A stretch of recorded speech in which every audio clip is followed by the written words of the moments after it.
గత ప్రభుత్వ హయాంలో దెబ్బతిన్న విద్యా వ్యవస్థకు రాష్ట్ర విద్యా ఐటీ శాఖ మంత్రి నారా లోకేష్ పునరుజ్జీవం పోశారని డూండి రాకేష్ పేర్కొన్నారు.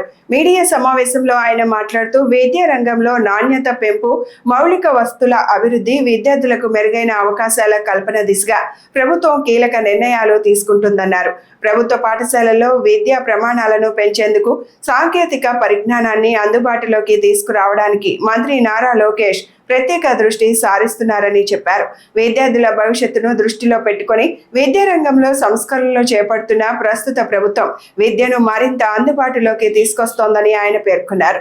ముఖ్యమంత్రి నారా చంద్రబాబు నాయుడు గారి నేతృత్వంలో కూటమి ప్రభుత్వం అత్యంత అద్భుతంగా పనిచేస్తుంది అనటానికి ఎటువంటి అతిశయోక్తి లేదు.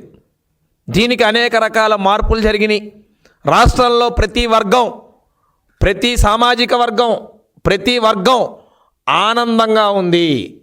లోకేష్ గారు అనేక మార్లు చెప్పారు, ప్రజల యొక్క సంతృప్తిని క్యాలిక్యులేషన్స్ చేస్తున్నాం, ప్రతి నియోజకవర్గాల్లో సర్వేలు చేస్తున్నాం, వారు ఏం కోరుకుంటున్నారు అనేది తెలుసుకుంటున్నాం, ప్రజల నుంచి అర్జీలు స్వీకరించి వారి సమస్యలు తెలుసుకొని సమస్యకు పరిష్కారం చూపటమే కూటమి ప్రభుత్వం యొక్క ప్రత్యేక ఉద్దేశం.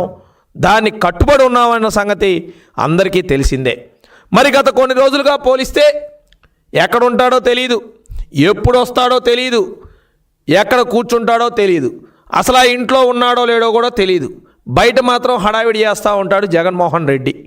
మరి ఇతను ఇచ్చేది లైవా, డిలే వీడియో రికార్డెడ్ ప్రోగ్రామ్సా, లేకపోతే ఎక్కడో ఉండి ఏఐతో క్రియేట్ చేసిన మీటింగ్లు ఏర్పాటు చేస్తున్నాడో తెలియదు, కానీ ఓవర్ యాక్షన్ మాత్రం తారా స్థాయిలో చేస్తూ ఉన్నాడు. ఇవన్నీ ఎందుకు చేస్తున్నాడు అని మేము క్షుణ్ణంగా కనుక పరిశీలిస్తే, ప్రభుత్వం సాధించిన పురోగతిని ప్రజలు మాట్లాడుకోవటం సహించలేక ఆ పురోగతిని సైడ్ ట్రాక్ పట్టించడానికి ఇవన్నీ కూడా జగన్మోహన్ రెడ్డి ఎత్తుకొని చేస్తున్నాడు అన్న విషయాన్ని ఈరోజు పత్రికాముఖం సమావేశంగా ప్రతి ఒక్కళ్ళకి ప్రజలకి తెలిసే విధంగా తెలియజేస్తూ ఉన్నాం.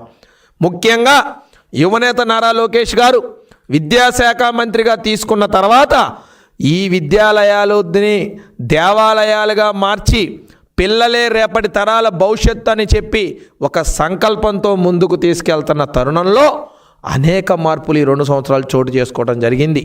గత సమ్మర్ హాలిడేస్లో పిల్లల తల్లిదండ్రులు ప్రతి ఒక్కళ్ళు వీటి గురించే మాట్లాడుకున్నారు, ప్రతి ఒక్కళ్ళు వీటి గురించే చర్చించుకున్నారు.